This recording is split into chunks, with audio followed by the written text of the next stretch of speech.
ప్రతి ఇంట్లో తులసి కోట ఉండడం మనం గమనిస్తూనే ఉన్నాం.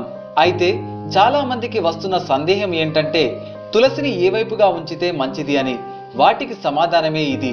సాధారణంగా తులసి 4 దిక్కుల్లో ఏ దిక్కున ఉన్నా ఇంటికి చాలా మంచిది. అయితే ఈ 4 దిక్కుల్లో తూర్పు వైపు ఉంటే సౌభాగ్యవతులుగా ఉంటారట స్త్రీలు. ఇక పడమర వైపు ఉంటే ధనం ప్రాప్తిస్తుందట. దక్షిణం వైపుగా ఉంటే మోక్షం వస్తుంది. ఉత్తరం వైపు ఉంటే మంచి జ్ఞాపక శక్తి, సద్బుద్ధి కలుగుతుందని పండితులు అంటున్నారు. ఇక తులసిని పూజించే స్త్రీలు అత్యంత శుభ్రతను పాటించాలి. ఇక బహిష్టు సమయంలో తులసిని ఎట్టి పరిస్థితుల్లోనూ ముట్టుకోరాదు. తులసి చెట్టుకు పోసే నీరు తాజా నీరు అయి ఉండాలి.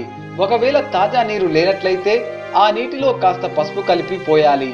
మరీ ముఖ్యమైన విషయం ఏంటంటే మీరు తులసి చెట్టుకు దగ్గరలో తలదువ్వుకుంటే ఆ వెంట్రుకలు గనక పొరపాటున తులసి చెట్టుకు చుట్టుకుంటే మీరు అనారోగ్య